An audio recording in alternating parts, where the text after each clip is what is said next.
आज का पॉडकास्ट बहुत इंसेन होने वाला है। आज के पॉडकास्ट में हम देखेंगे कि ऑब्जर्वेशन फ्रेमवर्क जो है उसको बिजनेस पे कैसे लगाएंगे।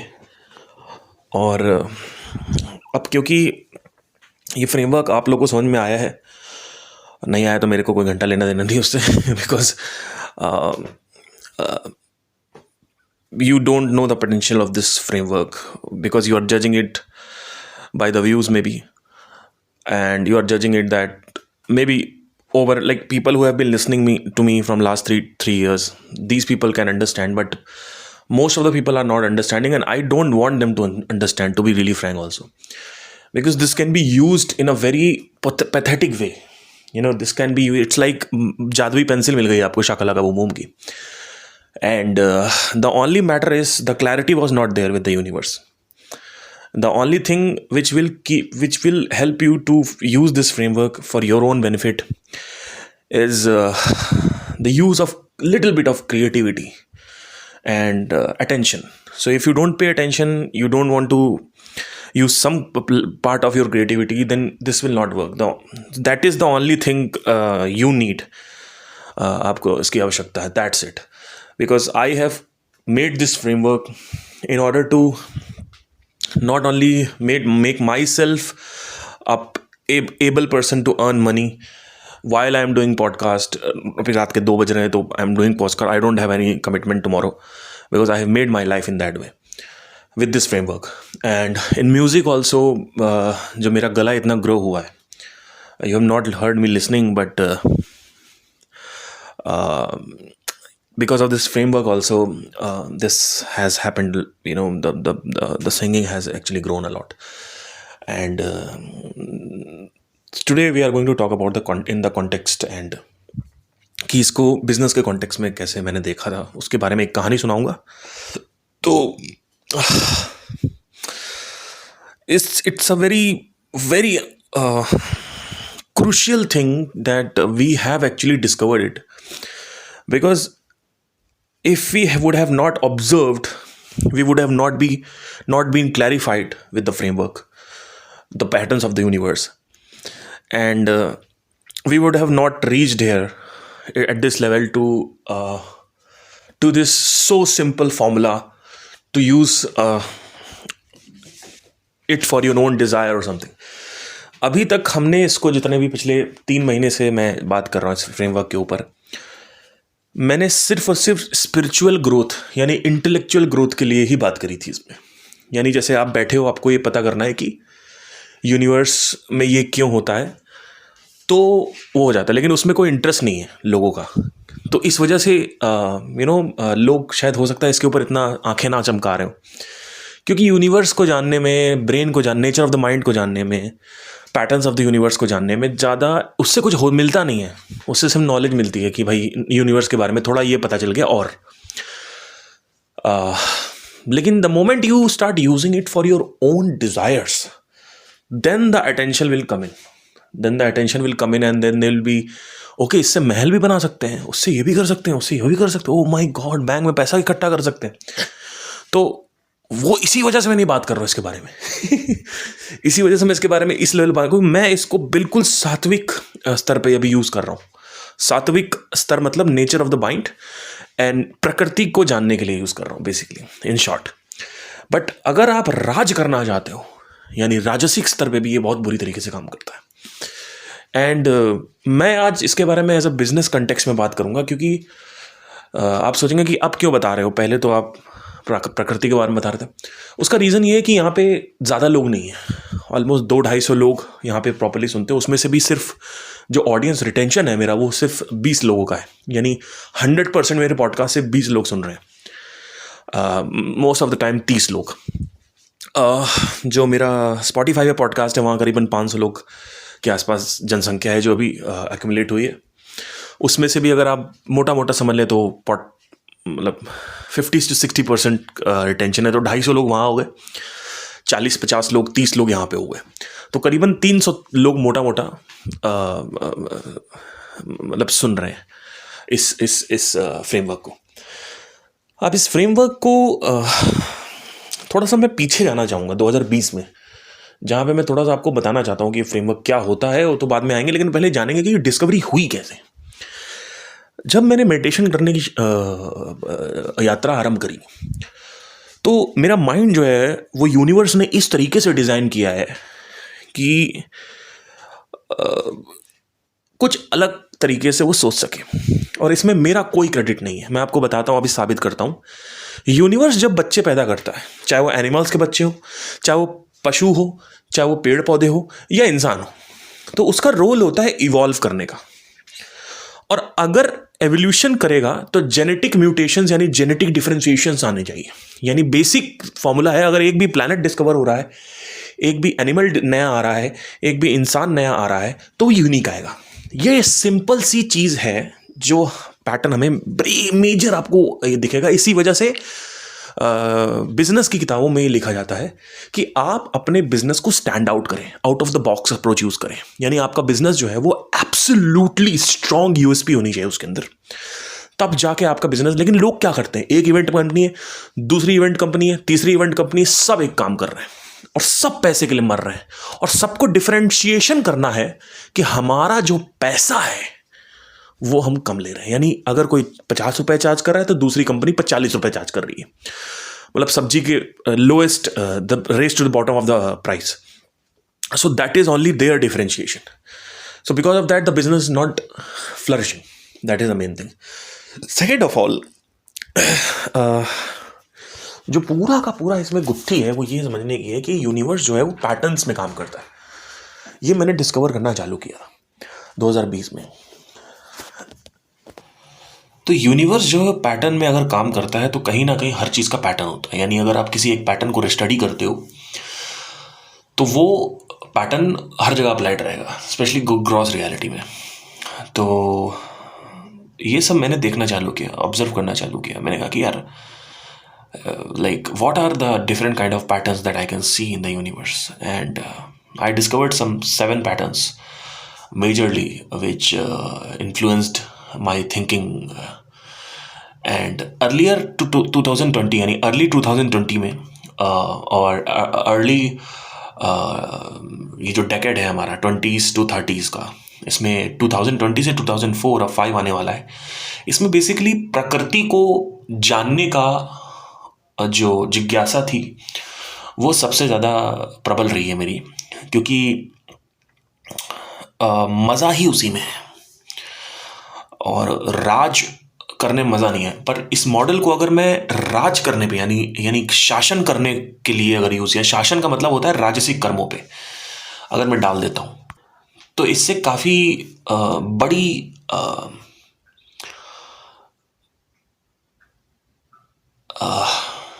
पॉसिबिलिटी का जन्म हो सकता है। एंड मैंने इसको हर स्तर पे यूज़ कर रखा है अपने, चाहे वो तामसिक हो, चाहे वो राजसिक हो, और चाहे वो प्राकृतिक हो यानी सात्विक हो। तो अब इसमें जब मैंने पैटर्न्स ऑफ द यूनिवर्स देखना चालू किया early 2017, 18, 19 and 20 like that, what happened was like I started observing a similarity in everything, and that is called a pattern. So I started naming all these patterns, like for example law of duality, law of center point, law of layering, law of variety. And because of law of variety, law of variety को discover करने की वजह से I actually got to know कि भाई why my brain is working like this, because I am just my entire work is to make my brain pay attention and simplify the concepts, and उसके बाद brain अपने आप it starts flowing into that momentum. उसके बाद मेरा काम नहीं है, it always comes on me, it lights on me, and that question remains that how does it happen, because it might be some god possibility or simulation or whatever जो भी है. I'm not going to go to some authorities, but what I realized is that universe works in variety, and the varieties of scientists, the varieties of musicians, actors, like are there. So if you are a thinker, if you grow out of thinking, then you are thinking in a certain way, and that certain way is actually different from other people thinking. Because yeah, so that was there. So it all started coming to me in 2023-24, that how the hell it is all happening. And the question why remained with me, because that was more you know important for me that time, to know that why the hell it is working. Because and like, अगर आप मेरी जगह होते तो आप Y नहीं पूछ रहे होते, आप ये पूछ रहे होते कि कैसे मैं इसका इस्तेमाल करूं जिससे मेरी वासनाओं का की प्रबलता हो सके, कैसे उसको मैं निकाल सकूं अपनी ज़िंदगी में. And I deliberately tried to not talk about this particular framework for शासन राज करने के लिए. This framework, actually I'll tell you one most amazing thing that has happened. इस फ्रेमवर्क को ऑब्जर्व करके मैंने एक कॉन्सेप्ट ऑब्जर्व किया था. वो कॉन्सेप्ट मैं शायद कुछ दिनों में लॉन्च करने वाला हूँ अपने यूट्यूब चैनल पे. तो मैं उसके बारे में ज़्यादा नहीं बताऊँगा, बट जब वो हो जाएगा तब मैं आपको बता दूँगा. Because if it is successful then only it is valued. If it is not successful, it is not valued. It doesn't matter if you are differentiating or something like that. The differentiation will only be appreciated by the public when it is successful. So that's why I'm not trying to talk about it. But मैं बताऊंगा उसके बारे में. But anyhow, what I want to tell you is one of the most amazing thing that you can learn. Actually, it's very important. So जब मैंने इस framework को business पे अपने अप्लाई किया, तो मुझे इतनी अंडरस्टैंडिंग मिली इस फ्रेमवर्क की. लोग कहते हैं कि आपने इतना कैसे गौर से देख लिया यूनिवर्स को, कैसे आपने इस फ्रेमवर्क को डिस्कवर किया. People always ask me this question, like from DMs and everything, कि आप इतना कैसे देख पा रहे हो, क्या कर पा रहे हो. उसका एक ही कारण है कि जब आप बिजनेस करने जाते हो, स्पेशली बिजनेस, तो वहाँ पे जो लॉज ऑफ द यूनिवर्स हैं वो बहुत ज़्यादा प्रोमिनेंट हो जाते हैं. मतलब दिखना आसानी से दिखते हैं. Instead of watching when you are observing inside the brain, you can observe this framework inside the brain also. But when you do business, then it is absolutely clear to see. It's more clear to see when you're doing a business. So from there also I gathered a lot. बहुत सारा मैंने gather किया. I studied a lot of books. वहाँ से भी gather किया. In fact every marketer talks about, especially US marketer, Indian marketer को मैं तवज्जो देता नहीं हूँ because these people are idiots. Sorry to say this, but Indian marketers की जो, they don't have any understanding about psychology. They are hitting the bullseye with everything. मतलब क्या कि अगर मैं आपसे बोलता हूँ आपको चिड़िया की आंख पे तीर चलाना है, तो what these people are doing, Indian marketers especially, Indian businessmen, they are asking for venture capitals, यानी angel investment funding. Let's say it is 50 crore, and that 50 crore, these people are not, what they are doing, उस 50 करोड़ से वो पूरा जंगल ही जला दे रहे हैं. मतलब क्या कि मैंने आपसे पूछा था चिड़िया की आंख उड़ाओ तीर लगा के, और आपने अपने लाखों लोगों को इकट्ठा कर लिया और सब निशाना लगा रहे हैं, किसी एक का तो लग ही जाएगा, राइट. तो ये पूरा जंगल ही जला दे रहे हैं. मतलब मैं इनसे कह रहा हूँ कि जब जड़ी बूटी लेके आओ तो ये पूरा पहाड़ ही उठा के लेके आ रहे हैं. वो ठीक है, हनुमान जी ने किया, लेकिन आप तो नहीं कर सकते ना ये. मतलब ये तो 100 करोड़ की फंडिंग अगर आपको मिलती है और उसमें से 96% जो इक्विटी है वो इन्वेस्टर्स के पास है और 4% आपके पास है. सो कॉल्ड आप एक CEO हो, लेकिन आपकी पैसा जो है वो 4% या 5% ही है. नाम आपका बन रहा है, सब कुछ है. तो मुझे समझ नहीं आता कि ये कौन सा कॉन्सेप्ट है. और ये सारे ही जितने भी कॉन्सेप्ट हैं, जो भी बिजनेसेस बने हुए हैं इंडिया में, बड़े से बड़ा, वो सब नीड बेस्ड बिजनेस है। मतलब या तो वो रोटी कपड़ा मकान, और फंडिंग चाहिए, बूट स्ट्रैपिंग है ही नहीं। So this is why I don't like Indian marketers, because they don't talk about, they always talk about कि जाके अप्रोच करो, अच्छे से पीपीटीज बनाओ, लोगों से कॉन्टैक्ट बनाओ, तो वो तुमको फंडिंग देंगे।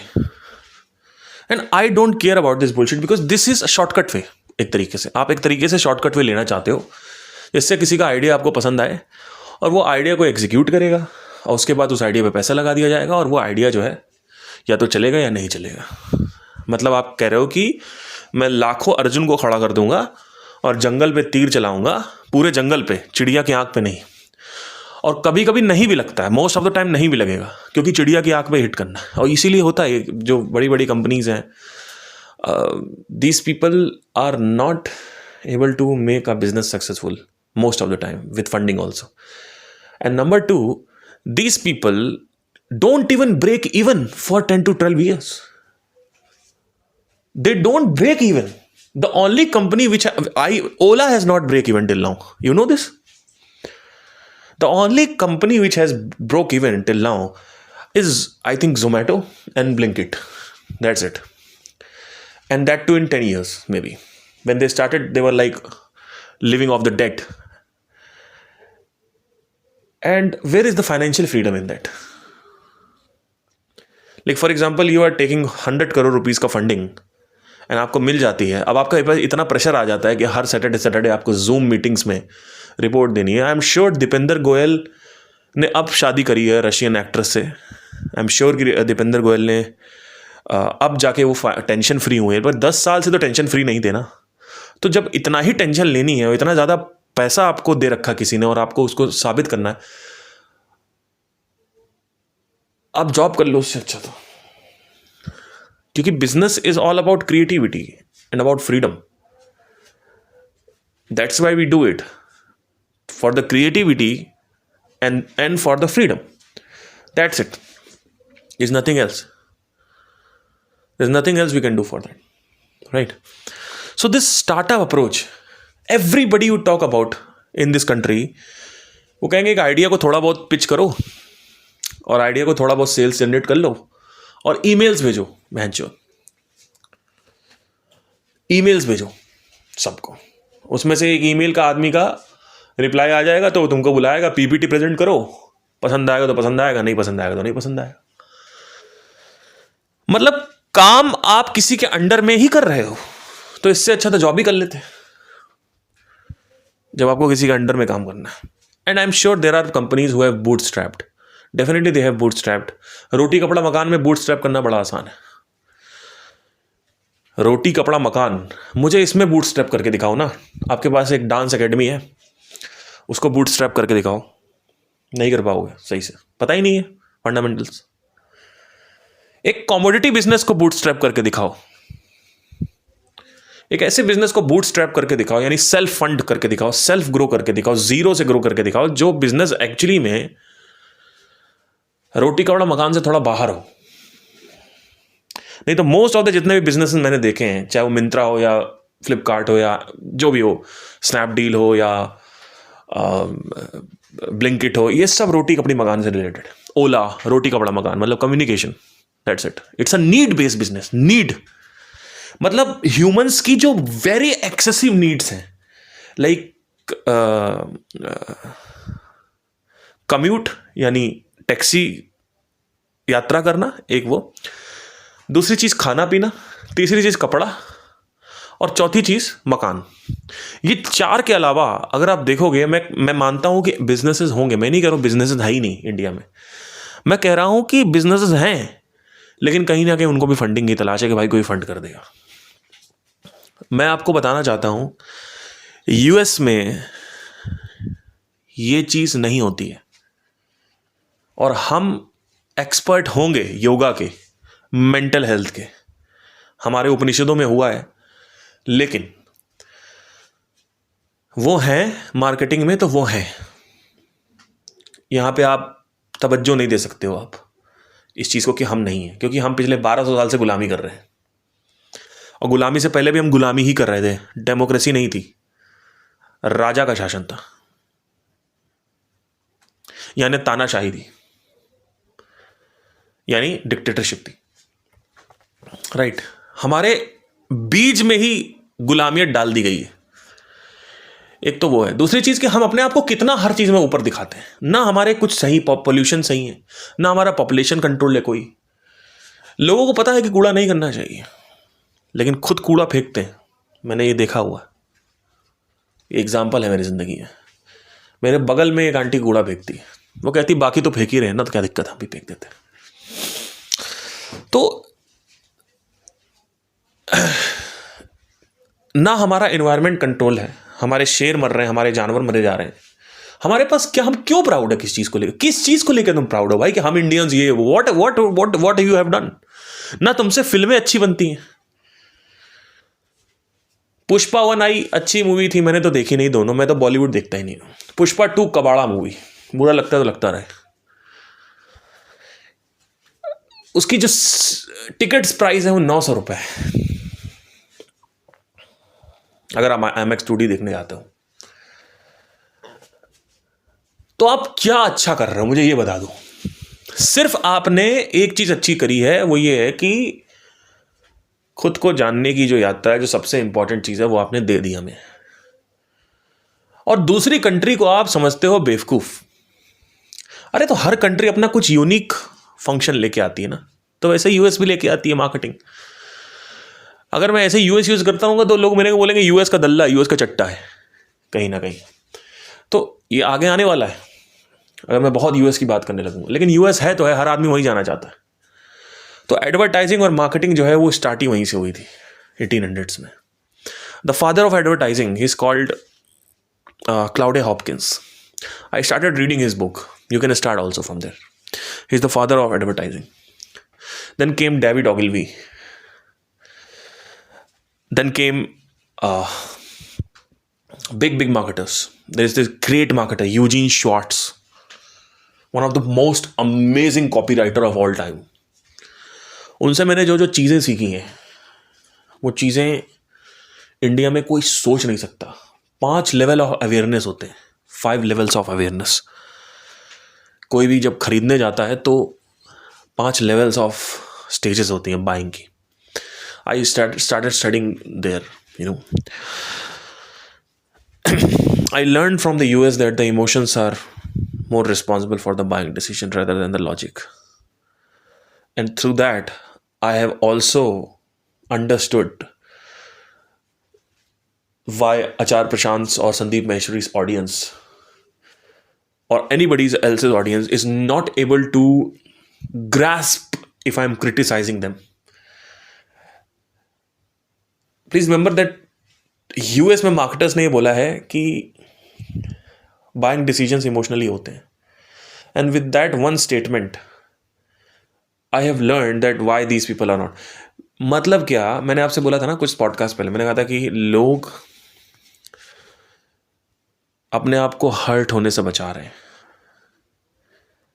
प्लीज समझना इस बात को। उनको वो ज्यादा इंपॉर्टेंट है कि वो हर्ट ना हो rather than सत्य।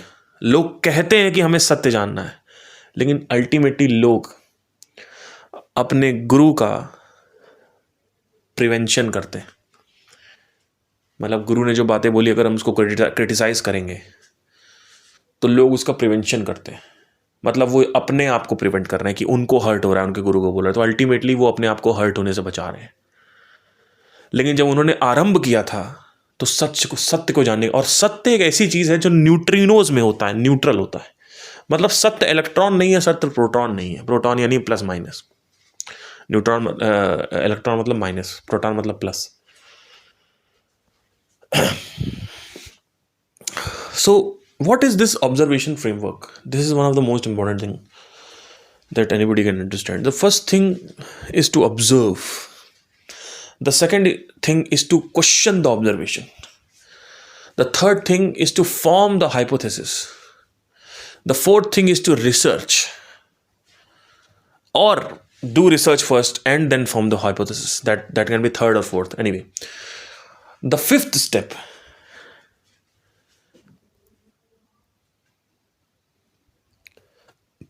is to apply and observe again. This is the most amazing thing that has happened to me in last 8 to 9 years in spirituality. The last 8 years has been gone day in and day out to come to this framework. And I don't care सब bulls आए कि you are using it or not, because use करने में attention और creativity और efforts चाहिए. Attention इसलिए चाहिए क्योंकि आपका ध्यान टिकता नहीं है. एफर्ट इसलिए चाहिए क्योंकि एनर्जी चाहिए किसी भी चीज़ को मोशन में डालने के लिए. और क्रिएटिविटी चाहिए क्योंकि परम्यूटेट एंड कंबाइन कैसे करोगे, कंटेक्चुअल एप्लीकेशन कैसे करोगे. That is the main thing. But today we are going to see an example. It's very simple to do business, actually. It's very simple, but you need this framework to complete it. The number one thing is the ultimate agenda. Before using the framework, you need to set an ultimate agenda or purpose for the usage of the framework. मतलब क्या, वो framework किस agenda के लिए use हो रहा है, वो एजेंडा सेट होना चाहिए. पहला स्टेप ये होना. तो आपका एजेंडा है कि मुझे बिजनेस ग्रो करना है. ये एजेंडा सही नहीं है. एजेंडा स्पेसिफिक होना चाहिए, मेजरेबल होना चाहिए, अचीवेबल होना चाहिए. ठीक है. स्मार्ट गोल्स, SMART गोल्स होने चाहिए. आपका जो अल्टीमेट एजेंडा है वो स्पेसिफिक होना चाहिए. तो हम यहाँ पे एग्जांपल लेंगे एक कमोडिटी बिजनेस का, यानी चाय का बिजनेस का एग्जांपल लेंगे. ये चाय का एग्जांपल जो है बहुत बेहतरीन एग्जांपल है जो कि हर कोई रिलेट भी कर पाएगा. और कमोडिटी इसलिए चूज कर रहा हूँ क्योंकि देखो, कुछ यूनिक लाना आसान है, लेकिन जो ऑलरेडी आ चुका है उसमें कुछ यूनिक करना बड़ा खतरनाक है, बड़ा इंटरेस्टिंग है. चाय is a very competitive business which is a commodity. You have to understand what do you mean by commodity. Commodity मतलब होता है एक ऐसा बिजनेस आ चुका है जहां पे लोग रेस कर रहे हैं बॉटम ऑफ द अर्थ के लिए. मतलब क्या, लोएस्ट प्राइस पे वो compete कर रहे हैं. यानी वो कहेंगे 50 रुपए तो हम कहेंगे 40 रुपए. तो ये बिजनेस कमोडिटी होता है. कोई भी बिजनेस जो कमोडिटी कहा जाता है उसको मतलब होता है कि तो ये चीज. तो instead of bringing some unique idea, you have to go to the competition, and that's what you're going to see. So the ultimate agenda is to develop the chai business in sector 51 of Noida, let's say. It has to be very specific and measurable also, and time frame also होना चाहिए. तो मतलब let's say 6 months. So that is your ultimate goal. Now you are just a 12th passed out guy. You have not studied anything about business. You are absolutely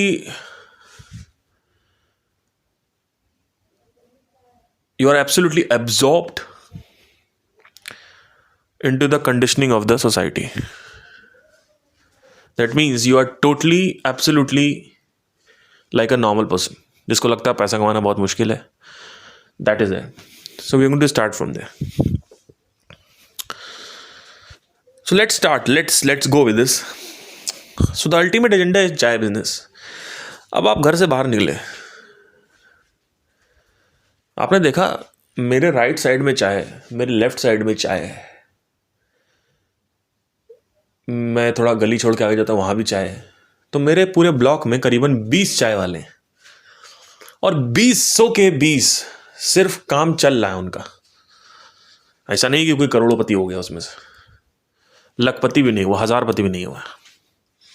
और सबकी ठेलिया है, ठेलिया पे चाय बेचते हैं. एक आदमी को आपने देखा कि वो दुकान में चाय बेच रहा है, उसकी थोड़ी चाय महंगी है, मतलब वहाँ 10 रुपए की तो वहाँ 25 रुपए की है. बट वहाँ पे भी क्योंकि जब चाय ही पीनी है तो ठेलिया पे आदमी चाय पिएगा, राइट. तो वहाँ भी आप देखोगे ऐसे बिजनेसेस में भी कोई ऐसा कोई ग्रोथ नहीं, क्योंकि कुछ अलग नहीं कर रहे हैं, राइट. मतलब नीड ही नहीं है. तो आपका सिंपल सा कहने का मतलब है कि अगर किसी चीज़ में कंपटीशन बहुत ज़्यादा है तो सिंपल सी चीज़ है, कुछ और करो, वो छोड़ दो, ये गलत है, ये नहीं करना चाहिए कभी। यही मैं पिछले 3 साल से सोच रहा था। When I was in 2023 के जनवरी तक I was thinking कि I have to do something new. But when I started observing, I started using this framework because 23 was not the year where I have discovered this framework. The framework was discovered in 2024 mid June, July, I guess. Although I had some glances about the frame, like थोड़ा बहुत इधर उधर से था, but एक structure नहीं दे पा रहा था उसको जहाँ पे वो हो सके। तो चाय वाले हमने कहा कि मुझे चाय का बिजनेस ही डालना है और मैं अपने चाय के बिजनेस को सक्सेसफुल कैसे करूं, राइट। आपने ठेलिया लगाई और वही चीज़ आपके साथ हुआ जो सबके साथ होना था।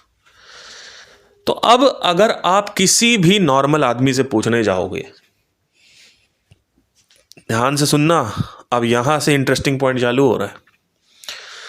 आपने ठेलियाँ लगाई चाय की, आपने देखा सेल्स नहीं हो रही है, बाकी के 20 के साथ भी ऐसा ही हो रहा है, या बाकी का 20 का मुझे नहीं पता, लेकिन भैया मेरे मोहल्ले में मेरे पास तो लोग नहीं आ रहे हैं।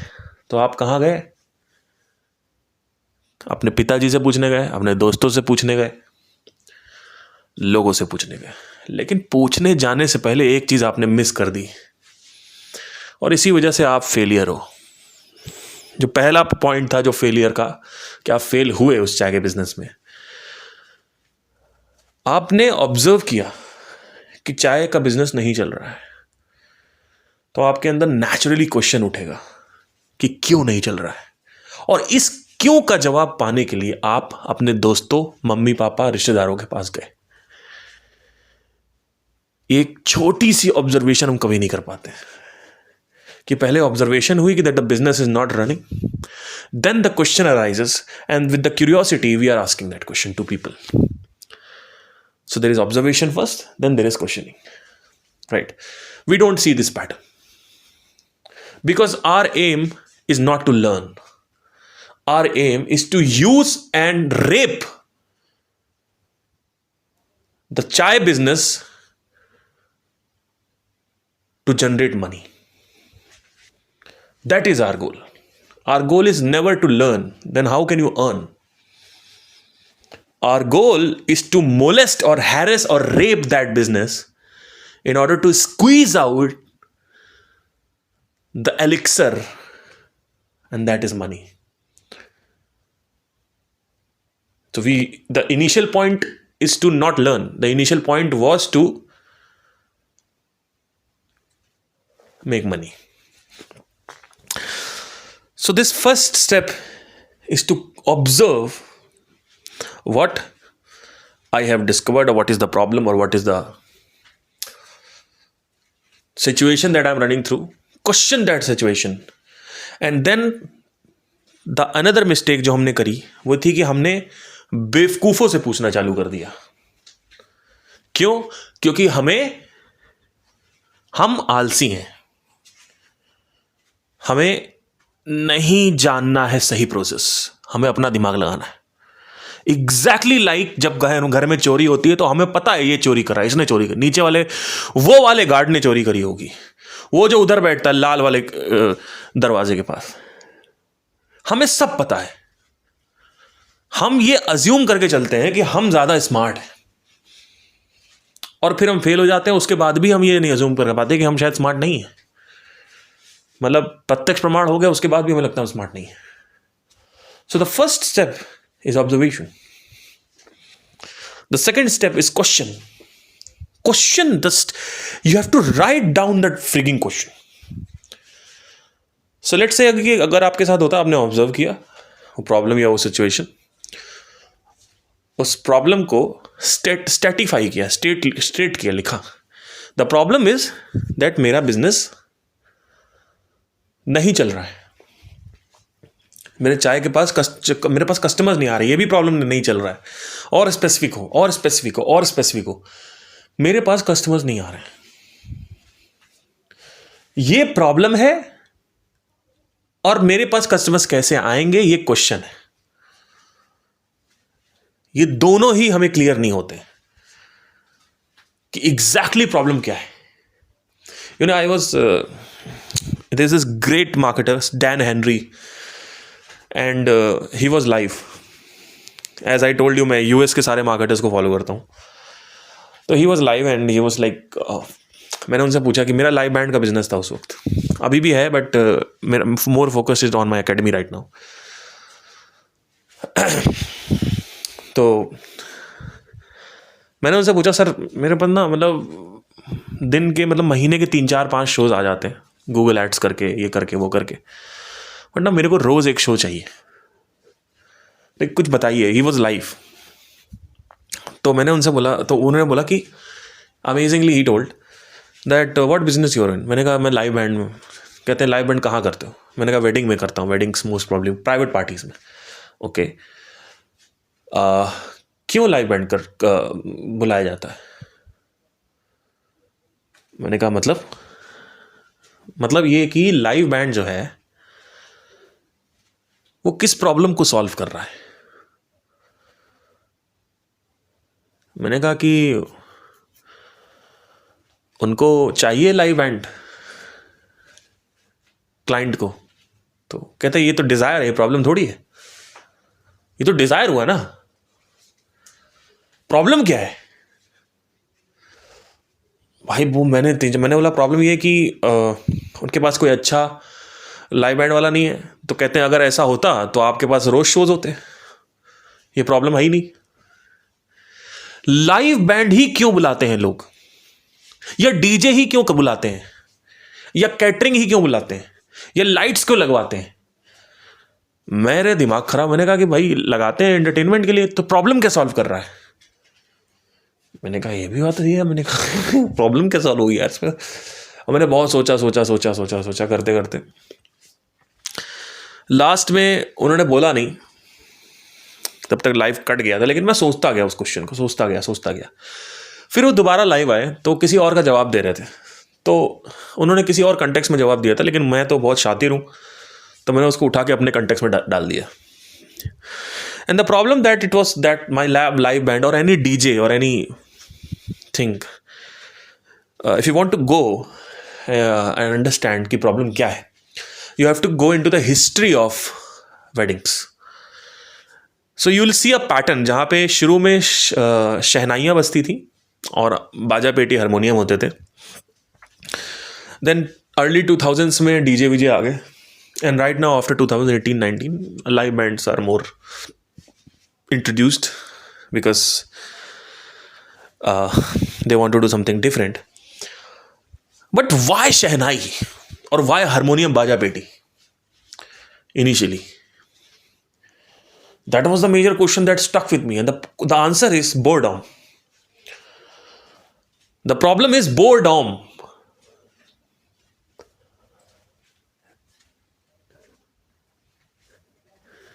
But there is this amazing pattern which I saw, and the questions were there. that ठीक है कि प्रॉब्लम बोर्डम थी, तो शुरू में अर्ली 1900s में 1800s में बाजा पेटी हारमोनियम और वो सब शहनाइयाँ वहनाइयाँ बजती थी. लेकिन फिर ये डीजे क्यों आ गया अर्ली 2000 में, वही कंटिन्यू होता.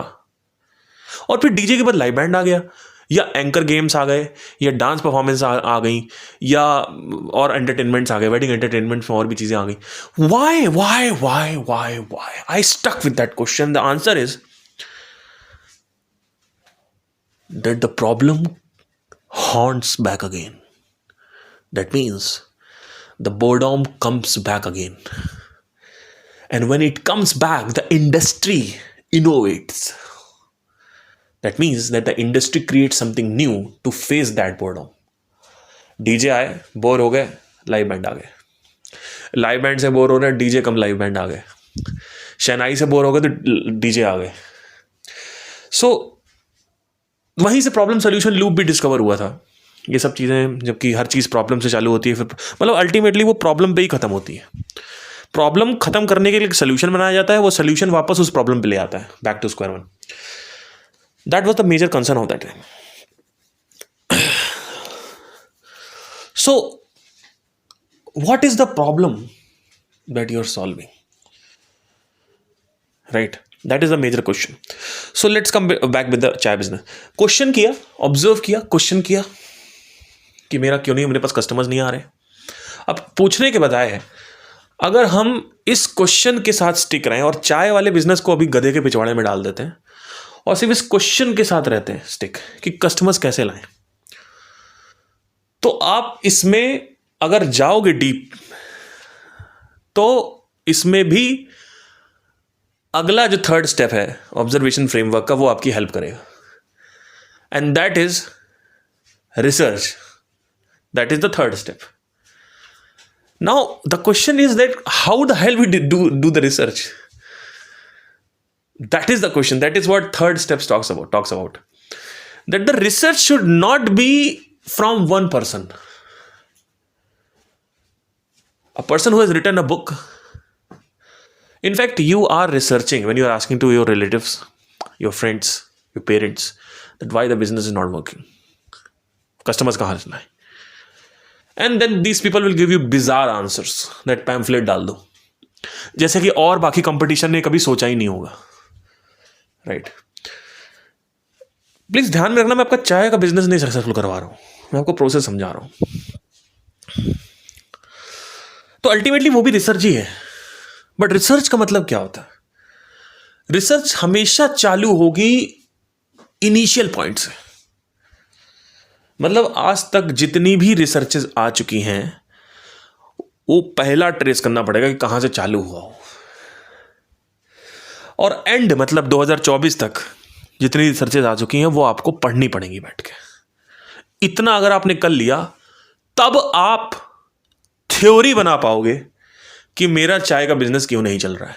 तब आप थ्योरी बना पाओगे. लेकिन अभी अगर आप बिना रिसर्च के बनाओगे तो आप किसके थ्योरी बनाओगे कि पैम्फलेट की वजह से नहीं चल रहा है, ये एक थ्योरी है. तो आपने पैम्फलेट करा, फेल हो गए.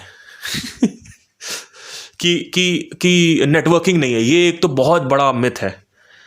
इससे बड़ा घटिया मैंने आंसर आज तक कहीं नहीं चला. चाहे आप सिंगिंग करो, म्यूजिक करो, डांस करो, एक्टिंग करो, नेटवर्क होने चाहिए. प्रोड्यूसर्स को जाके तलवे चाटो. प्रोड्यूसर्स का कांटेक्ट, पॉलिटिशियन का कांटेक्ट होना चाहिए. नेटवर्क्स हो. मेरे देख भाई इसके कितने नेटवर्क्स है. अब एक घंटा नेटवर्क है तो साला फटीचर.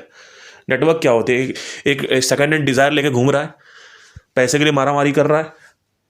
अरे तुम कोई कुछ बोल रहा है तो पहले उसकी क्रेडिबिलिटी तो देखोगे कि नहीं देखोगे, कि ऐसे हवाबाजी करने लगोगे. तो सबसे पहली चीज है ऑब्जर्वेशन, क्वेश्चनिंग. एंड देन उसके बाद आएगा कि आपने कहा कि चलो ठीक है, research. What is research? Research is all about the history of the entire thing, and this is where telescope theory comes in. यानी अगर आपको टेलीस्कोप बनाना है तो दो आपके पास कारण है, दो चीजें हो सकती हैं. या तो आप पूरी 70-80 साल की रिसर्च डाल दो और जब आप 75 साल के हो जाओगे तो आप एक टेलीस्कोप बना लोगे. आप कहोगे वाह क्या बात है, टेलीस्कोप तो बना ही लिया हमने. जीत गया, पार सिंह बेवकूफ है. लेकिन उस टेलीस्कोप की वैल्यू क्या होगी? गैलीलियो की लेवल की. यानी आप गैलीलियो के लेवल का टेलीस्कोप बना दोगे. अब आप कहोगे मैं जेम्स वेब कैसे बनाऊं? तो उसके लिए आपको 400 साल तक जीना पड़ेगा. लेकिन वो पॉसिबल नहीं है, क्योंकि 400 साल बाद जेम्स वेब आया है या हबल टेलीस्कोप आया है. तो आप कहोगे कैसे करें? सिंपल सा रीजन है, मर गया आदमी लेकिन छोड़ के रिसर्च तो गया है. यानी आदमी तो जिंदा ही है एक तरीके से. तो रिसर्च पढ़ो 400 साल की. अब तुमको बनाना है जेम्स वेब से अच्छा टेलीस्कोप. अब तुम कहोगे हमको क्या जरूरत है बनाने की? अब सुनना ध्यान से. अब यहां पे भी लोग बहुत बहुत बड़ी मूर्खता करते हैं.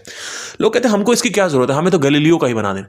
तो पहली चीज तो गैलीलियो का बनाओगे तो बनेगा आपका 30, 40, 50 साल, 60, 70 साल की उम्र. पहली चीज ये. दूसरी चीज, अगर कहीं से गलती से दूसरा कंपटीशन आ गया चाय का, तो आपका वो रेप कर देगा. क्योंकि इस जंगल में survival of the fittest rule है. ये सिर्फ वहां नहीं होता है, जंगलों में.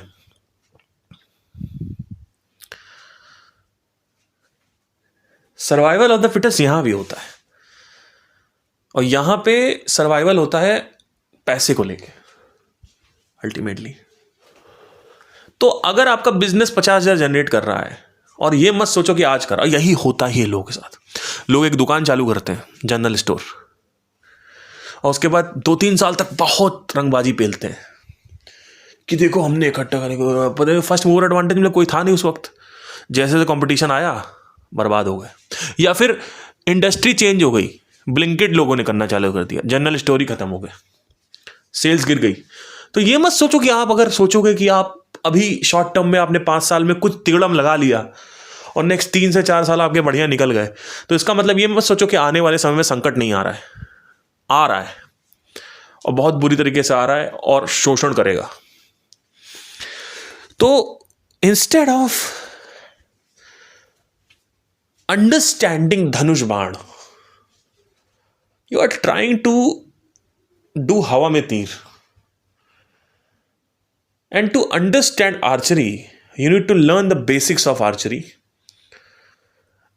the fundamentals of archery, the research that has been gone into the archery, the standing position, practicing the standing position, the target lock, and practicing the target lock. And finally, when you get all these things, you have to practice daily in order to get good in archery. So that is a given rule. Same thing MBBS also follows. If the objective is to do the surgery or treat patients, they can't just give all the medicine to the patient कि भाई ये भी खा के देख चल बुखार सही हुआ, ये भी खा के देख बुखार सही हुआ, ये भी खा के देख बुखार सही हुआ.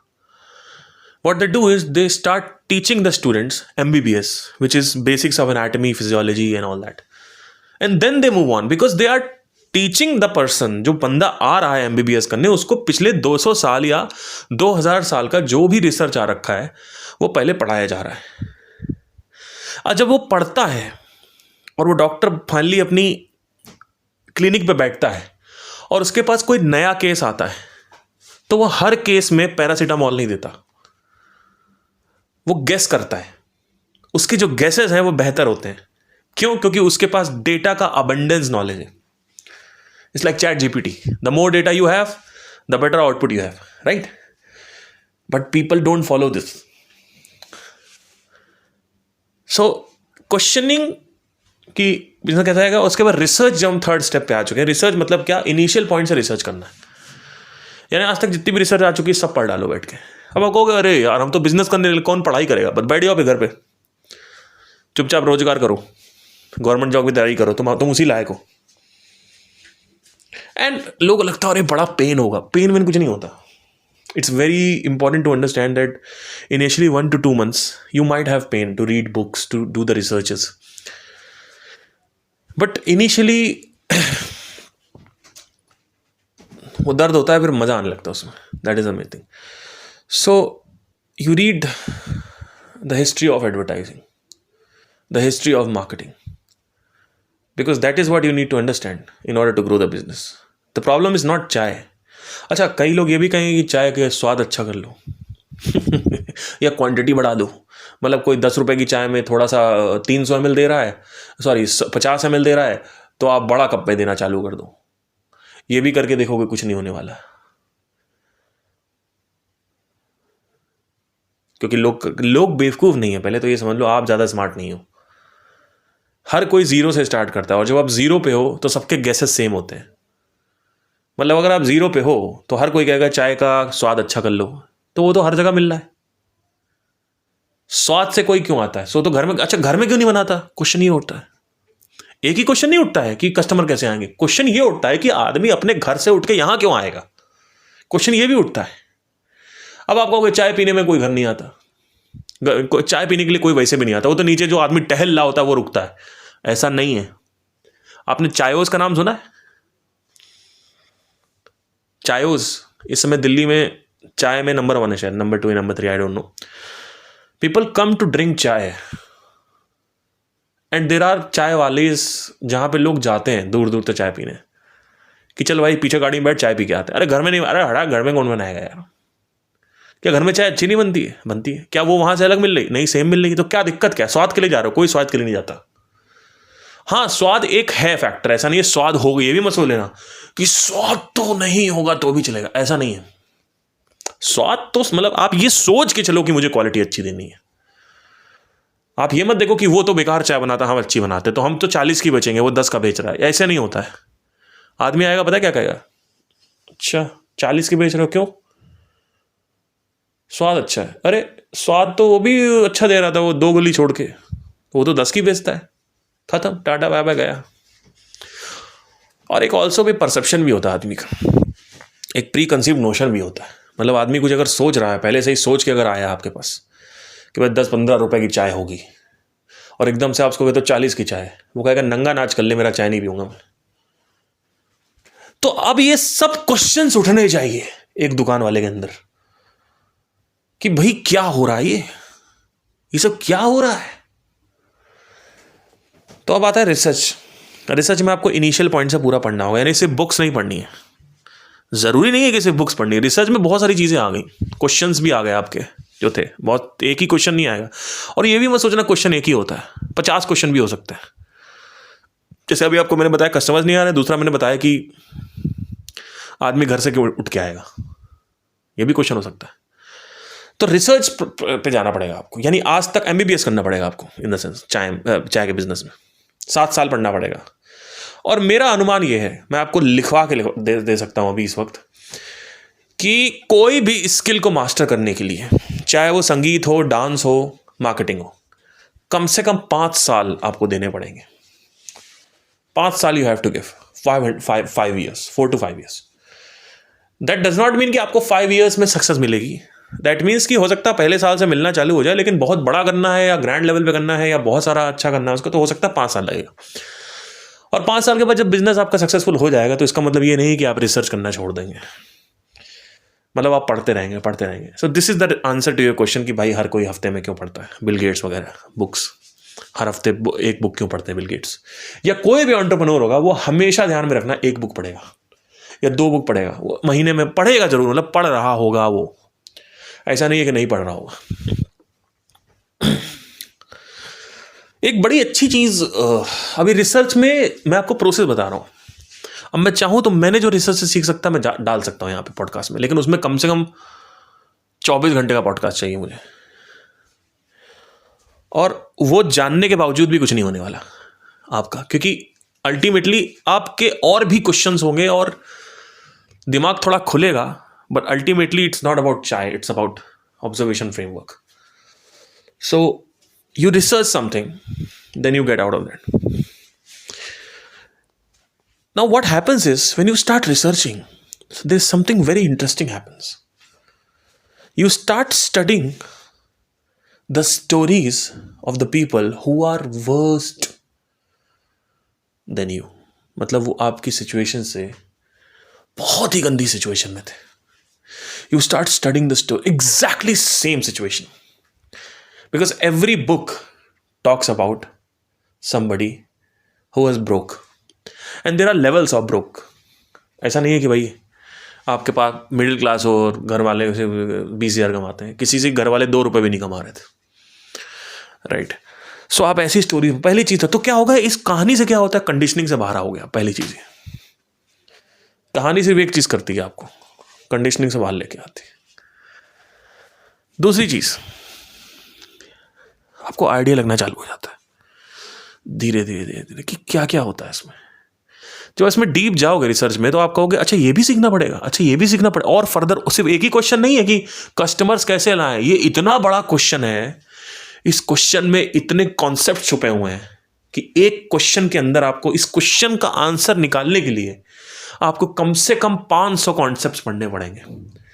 कुछ कॉन्सेप्ट का मैं नाम ले सकता हूं, जैसे concept of copy writing. What is copy writing? What is a hook? What is blue ocean? What is red ocean? What is decision making? What is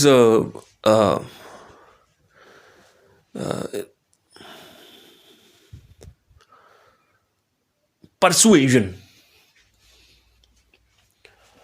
What is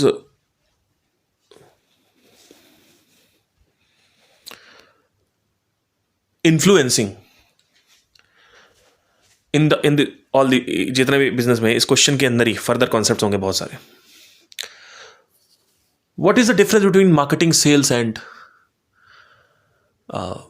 entrepreneurship.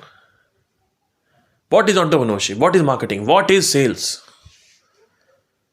What is high energy? Why we use high energy, low energy? अब बहुत सारी चीज़ें आप घुसते जाओगे और questions further deteriorate होते जाएंगे और जाते जाएंगे. तो ऐसा नहीं कि एक ही कॉन्सेप्ट होगा, बहुत सारे कॉन्सेप्ट्स होंगे. देन उसके बाद कॉन्सेप्ट्स आएंगे और बहुत सारे. आप कॉन्सेप्ट पढ़ते जाओगे पर आप क्वेश्चन नहीं भूलोगे क्योंकि आपने क्वेश्चन लिख रखा है. कई बार ना लोग कॉन्सेप्ट्स पढ़ते पढ़ते भूल ही जाते हैं क्यों पढ़ी क्यों रहे हैं किताब. ये भी कई बार होता है. एंड जब आप ऐसे तरीके से पढ़ोगे तो फाइनली आपको एक आइडिया आएगा. क्योंकि बहुत सारे अपनी कहानियां पढ़ रखी, बहुत सारे कॉन्सेप्ट्स पढ़ रखे हैं, तो आपको समझ में आएगा यार कोई मेरे पास क्यों ही आएगा. अब जब आप ये क्वेश्चन पूछोगे तो आपके अंदर हल्के हल्के आंसर्स आएंगे. यार मैं कुछ अलग नहीं कर रहा हूं, सिंपल चीज़ ही आएगा. तो क्वेश्चन आएगा अलग क्यों करना है. अब इसका भी आप रिसर्च करोगे, इसकी साइकोलॉजी समझोगे कि अलग ही क्यों करना है. और अलग करना है तो कुछ भी अलग कर देते हैं ना. मतलब हम कप को और बड़ा कर देते हैं. हम 1 लीटर चाय देंगे 10 रुपए में. That is idiocracy. That is not the differentiation. या फिर मैं नंगा होकर चाय बनाऊंगा, या मैं चड्डी पहन के चाय बनाऊंगा, या एक लड़की रख दूंगा नाचने के लिए साइड में. रख तो दोगे लेकिन महंगा बहुत पड़ जाएगा आपको और वो लॉन्ग टर्म नहीं चलेगा. सो मैं आपको आंसर नहीं कर रहा हूं, पर क्योंकि आप यहां पे आ रखे, यहां पे सुन रखे, थोड़ा सा मैं आपको आंसर कर देता हूं. इसको मैं आंसर करना नहीं चाहता वैसे. The people who are coming to a tea stall is not coming for tea. The people who are coming to the tea stall are coming for experiences. You need to create good experiences. The experiences must not be boring. The experiences must be totally amazing, entertaining, and different.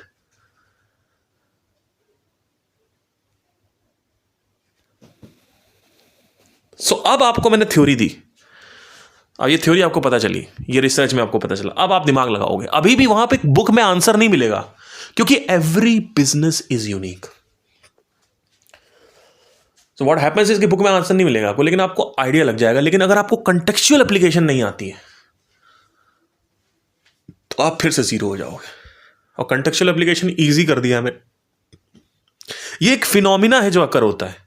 ऐसे बहुत सारे phenomena अकर होते हैं जो entrepreneurship के या entrepreneur या businessman के जिंदगी में होते हैं, क्रिएटर्स की जिंदगी में होते हैं. ये फिनोमिना, ये सिचुएशन से वो गुजरते हैं, ये क्वेश्चनों से वो गुजरते हैं, इन ऑब्जर्वेशन से वो गुजरते हैं. मैंने कुछ नहीं किया, मैंने उसको उठा के ऑब्जर्व किया है और कैटेगराइज कर दिया, एक नाम दे दिया उसका. कंटेक्चुअल एप्लीकेशन ये क्या होता है? अगर कहीं लिखा हुआ है कि डिफरेंशिएशन करो तो वहां आपको यह समझ में आ जाएगा कि मुझे चाय में डिफरेंशिएशन करना है, लेकिन अब क्या करें ये क्वेश्चन उठ जाएगा. और क्यों करें? तो आपका पहले ये नहीं होना चाहिए कि डिफरेंशिएशन करोगे, डिफरेंशिएशन कर लेते हैं. नहीं, डिफरेंशिएशन करने से पहले आपको क्वेश्चन पूछना पड़ेगा डिफरेंशिएशन करना ही क्यों है, कॉमनैलिटी क्यों नहीं करनी है. 2 क्वेश्चन उठ गए. एक क्वेश्चन उठा कि डिफरेंशिएशन करना ही क्यों है, दूसरी चीज ये है कि भाई कॉमनैलिटी क्यों नहीं करनी है. क्यों कॉमनैलिटी नहीं करनी है, क्यों डिफरेंशिएशन नहीं करना है? तो इसका आंसर है लॉ ऑफ वैरायटी. लेकिन इस आंसर के आप तवज्जो नहीं दोगे. क्यों? क्योंकि क्वेश्चन की तीव्रता यहां तक है ही नहीं. आप इतना ज्यादा जमीन खोद चुके हो कि जो उस नीचे 1 किलोमीटर नीचे फंसा हुआ है आदमी, वो ही इस क्वेश्चन को तवज्जो देगा. नहीं तो वो क्वेश्चन तवज्जो देगा, वो पता है किसका तवज्जो देगा?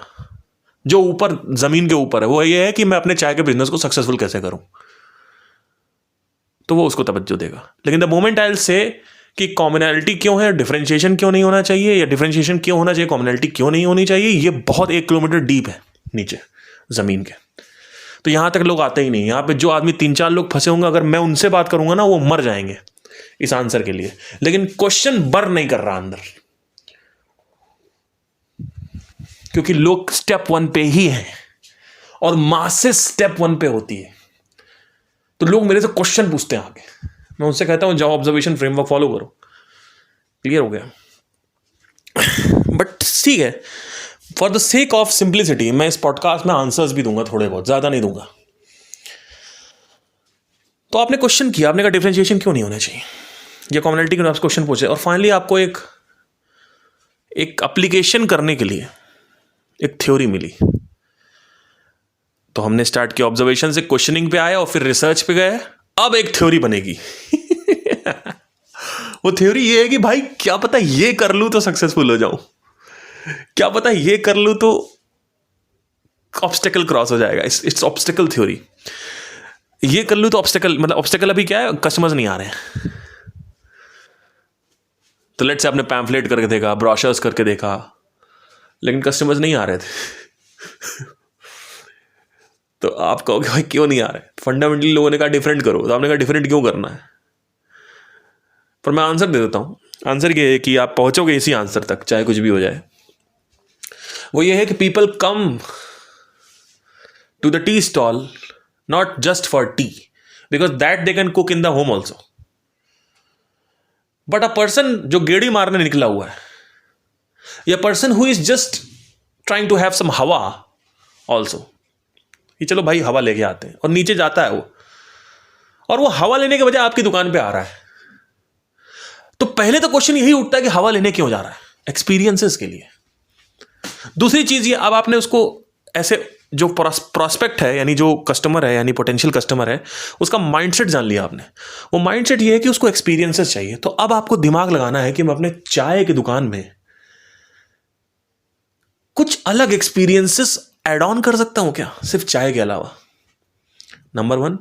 नंबर 2, वो एक्सपीरियंसेस सस्ते भी होने चाहिए, ऐसा नहीं है कि बहुत महंगा होना चाहिए। नंबर 3, कि उन एक्सपीरियंसेस से उनको मजा आना चाहिए, right?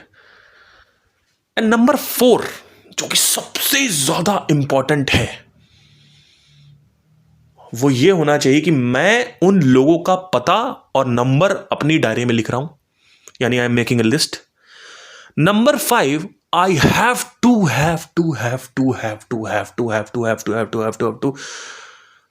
make relationships with these people.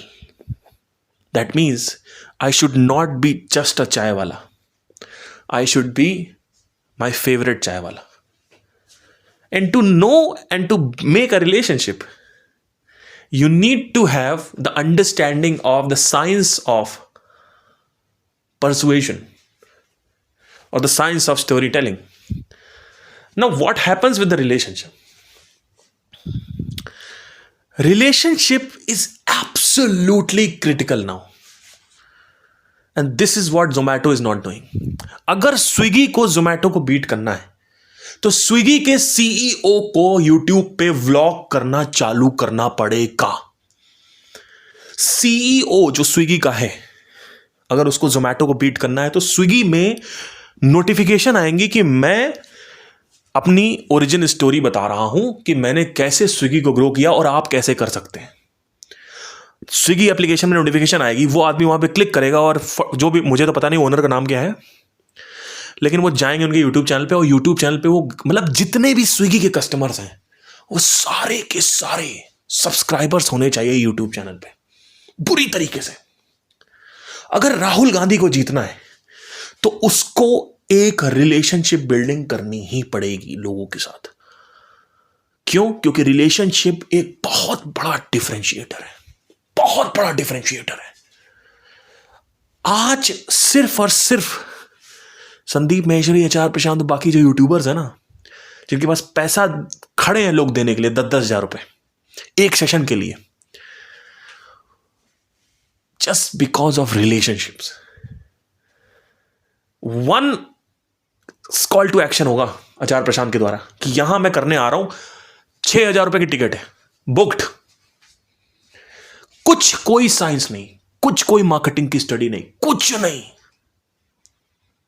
कुछ भी नहीं, कुछ भी नहीं, सिर्फ रिलेशनशिप। क्योंकि जब आप मार्केटिंग में बहुत डीप चले जाओगे तो आपको एक चीज समझ में आएगी कि जो भी व्यक्ति रिलेशनशिप बिल्ड कर लेगा अपनी ऑडियंस के साथ, तो 95% काम आपका हो गया। आपको और कुछ करना, आपको कॉपीराइटिंग सीखने की जरूरत है, कुछ नहीं करने की जरूरत।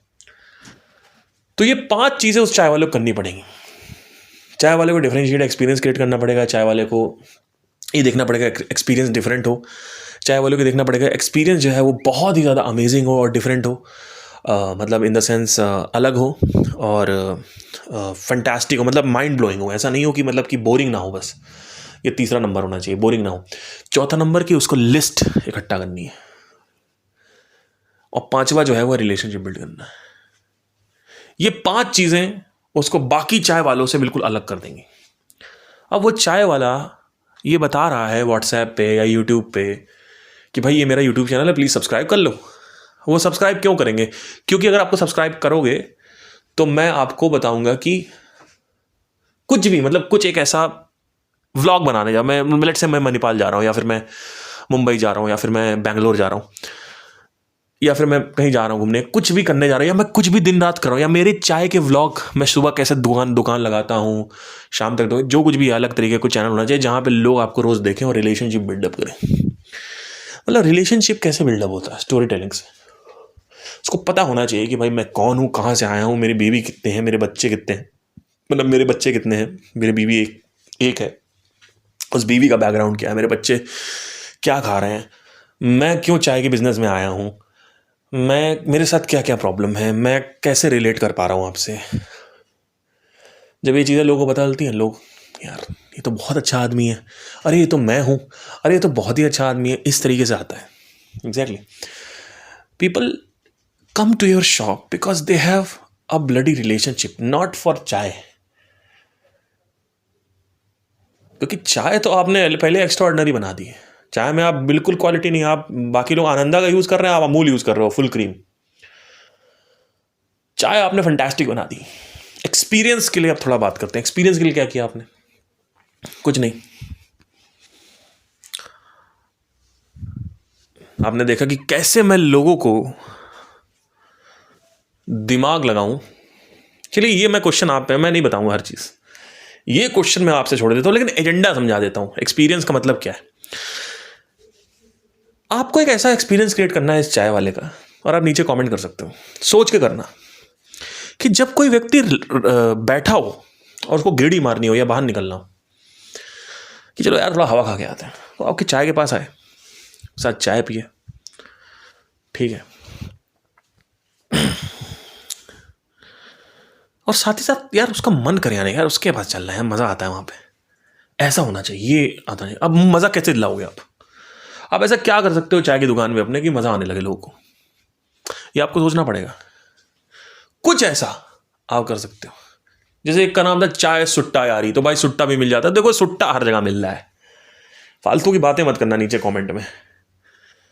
चाय सुट्टा यारी लिख दिया आपने, तो कि यारी कहाँ है? क्या यहाँ पे दलाल हो तुम? लड़कियां दिला रहे हो? क्या कर रहे हो? डांसर रख नहीं सकते क्योंकि भाई चाय वाले आएंगे, बदतमीजी हो जाएगी, है ना। आप डांसर रखोगे और फिर महंगे भी होती हो। तो कुछ ऐसा हो जो सस्ता भी हो, कुछ ऐसा हो जो जल्दी से कुछ अलग हो जाए, कुछ तो हो कुछ तो हो। अब मैं ये नहीं कह रहा हूँ कि थोड़ा बहुत पैसा है भी आपके पास, लेट से आपके पास 1 लाख रुपए पड़ा हुआ है, अब ऐसे भी आप सोच रहे हो, या 50,000 पड़ा हुआ, ऐसे भी आप सोच रहे हो, तो कुछ तो हो कि आप आदमी आए यार कि यार भाई वहां चलना है, भाई साहब वहां मजा आता है। मजा इसलिए नहीं आता कि चाय तो वो बढ़िया बनाता ही है भाई साहब, और बड़ी चाय देता है भाई, बड़े कटोरे में चाय देता है, लंबे उसमें ग्लास में, बढ़िया आराम से पियो और रिफिल भी ले लो जो, वो भी अलग डाल दिया आपने। हर तरफ से आपको डिफरेंशिएट करना है। लेकिन मेजरली आदमी अगर बेड से उठ के अपनी घर में चाय नहीं बनाएगा, आपके पास आएगा, तो आपको भाई एक्सपीरियंस देना पड़ेगा उसको अपनी दुकान पे। अब वो एक्सपीरियंस क्या दे सकते हो आप? अब आपको क्रिएट करना है कि वो एक्सपीरियंस क्या दे सकते हो आप, और यहीं पे आपके उस क्वेश्चन का आंसर आता है कि सर आप बोलते हो क्रिएटिविटी नाम की चीज नहीं होती, तो क्या मतलब? मैं तो, आप तो कह रहे हो क्रिएट करो एक्सपीरियंसेस को, मैंने कब कहा कि क्रिएट करो? मैंने कहा मुझे एक्सपीरियंस चाहिए, लेकिन मैं तुमको हल्का सा हिंट दे देता हूं, ऑब्जर्व करो दुनिया में।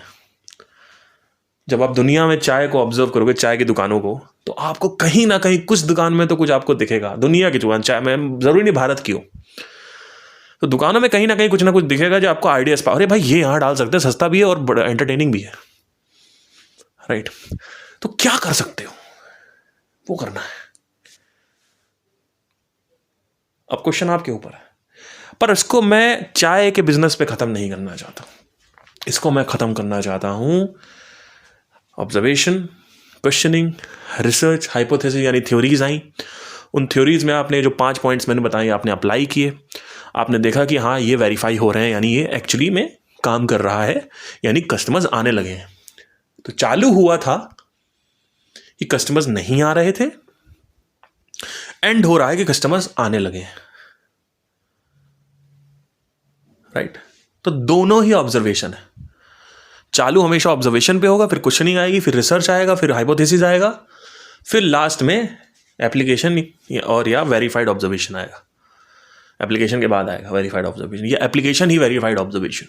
और अगर एप्लीकेशन के बाद, ध्यान से सुनना, थ्योरी आपने लगाई और एप्लीकेशन के बाद आपका अगर नहीं वहां पे आ रहा है वो रिजल्ट, तो आप वापस क्वेश्चनिंग पे आओगे और फिर लूप चालू होगा वहां से। यानी या तो आपने क्वेश्चन सही नहीं पकड़ा है, या तो आपने रिसर्च सही नहीं करी है, और या तो आपने रिसर्च सही करने के बाद हाइपोथेसिस सही से नहीं बनाए हैं। क्योंकि ये 3 ही चीजें हैं जो अल्टीमेट वेरिफिकेशन पे आपको लेके जाएंगे, यानी अल्टीमेट आपका जो रिजल्ट है उस पर लेके जाएंगे। ठीक है, अब अगर आपको कहीं बॉम्ब फोड़ना है तो मैं नहीं बताने वाला, सॉरी, ये नहीं हो पाएगा, ये नहीं हो पाएगा। बट एनीवे, ये है। तो क्या एक्सपीरियंसेस हो सकते हैं ये आप लिख सकते हो। पर अगर आपका बिजनेस नहीं चल रहा है तो या तो आप क्वेश्चन सही से फ्रेम नहीं कर रहे हो, या तो आपने हाइपोथेसिस सही से नहीं बनाया है, सॉरी, या तो आपने रिसर्च सही से नहीं करी है, और या तो आपने हाइपोथेसिस सही से नहीं किया है। यही 3 चीज़ें होती हैं, इसके अलावा कोई चीज़ नहीं होती। मोस्ट ऑफ द प्रॉब्लम जो होती है वो क्वेश्चनिंग में नहीं होती है। क्वेश्चनिंग का मतलब ये नहीं होता, आप देखो, क्वेश्चनिंग ऐसे मत कर देना कि मेरे कस्टमर नहीं आ रहे। अरे ये प्रॉब्लम है, ये क्वेश्चनिंग नहीं है। क्वेश्चनिंग ये है कि मैं कस्टमर्स कैसे लाऊं। अब जब उस क्वेश्चन को आप करोगे और ढूंढने निकलोगे तो आपको लोग बोलेंगे मार्केटिंग जीरो। मार्केटिंग क्या होता है? एक और क्वेश्चन उठ गया फिर वो कहेंगे अरे ब्लू ओशन रेड ओशन समझो। ब्लू ओशन रेड ओशन क्या होता है? एक और क्वेश्चन उठ गया। तो एक क्वेश्चन से चालू करोगे, कम से कम 1000 क्वेश्चन होंगे। उन 1000 क्वेश्चन को जब आप सॉल्व कर लोगे फाइनली रिसर्च के थ्रू, तब हाइपोथेसिस बनेगा। और रिसर्च में से बुक्स नहीं आ गई, पॉडकास्ट आ गए, वीडियोस आ गए, आसपास लोगों से सजेशंस भी आ गए, ऐसा नहीं है। और आपकी खुद की स्वयं की थिंकिंग भी आ गई, ऐसा नहीं है कि मतलब थिंकिंग आपकी नहीं है उसमें कि सब आपको पढ़ना है। नहीं, आपको भी हो सकता है कोई आइडिया आ रहा हो सकता है वो काम करो, मतलब बहुत रेयरेस्ट और रेयर ऐसा होता है, लेकिन वो आइडिया एक हाइपोथेसिस होगा और अल्टीमेटली हाइपोथेसिस गलत होगा, यानी जो थ्योरी है वो आपकी गलत होगी अगर आपकी क्वेश्चनिंग और रिसर्च सही नहीं है तो। क्योंकि आप किसी को भी बुखार की अलग अलग दवाइयां या बुखार का निदान नहीं कर सकते हो कि इसको बुखार क्यों हुआ है, जब तक आपको जितने भी आज तक दुनिया के बुखार हैं वो पता ना चले। लेकिन आप कहोगे दादी माँ वाली बात कि एक काम, बुखार हुआ है, एक काम कर, हल्दी रोटी पैर के नीचे लगा ले, बस यही आप कर रहे हो। ये चोर है, यही चोर है साला, ये चोर है, जबकि वो चोर है भी नहीं। आप पुलिस बन गए हो, उसी इसने रेप किया होगा, उसने रेप किया होगा। अरे पुलिस का काम आप अच्छे से कर सकते हो? नहीं, यही इसी वजह से नहीं चल रहा है। अरे तेरा बिजनेस इस वजह से नहीं चल रहा। हर आदमी, हम सबको सब पता है, सबको सब पता है, आंसर सबके पास है, क्वेश्चन किसी के पास ढेले से नहीं है। Everybody has the right answers but nobody has the right specific questions. So this is the entire framework. Now what is required? What are the skills that are required, or what are the essentials that are required to do this? Last but not the least. Number 1, attention. You need to have one pointed focus on that particular question or your work, entire, or the framework. One pointed focus on the framework. Number 2, no distractions. That means attention का ही opposite हो गया, but no distractions. Number 3, efforts.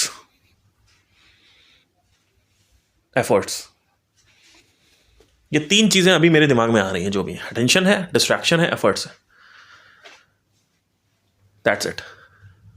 ये fuel है framework को use करने का।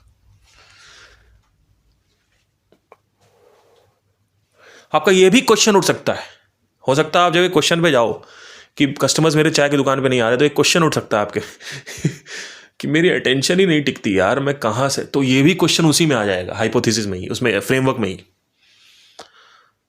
ये भी उसी का पार्ट हो जाएगा फिर, कि मेरी अटेंशन नहीं टिक रही है। तो आपका क्वेश्चन होगा मेरी अटेंशन कैसे टिकाऊं, उसी क्वेश्चन से एक और क्वेश्चन निकलेगा, डिस्ट्रैक्शन क्यों होता है। ये लेयर्स भैया, ये एक क्वेश्चन नहीं है, एक क्वेश्चन के अंदर क्वेश्चन, क्वेश्चन के अंदर क्वेश्चन, क्वेश्चन के अंदर क्वेश्चन, क्वेश्चन के अंदर क्वेश्चन, क्वेश्चन के अंदर क्वेश्चन, क्वेश्चन के अंदर क्वेश्चन, क्वेश्चन के अंदर क्वेश्चन, क्वेश्चन के अंदर आंसर्स है ही नहीं, क्वेश्चंस पहले हैं, लेकिन लोगों के पास क्या है, आंसर्स पहले हैं।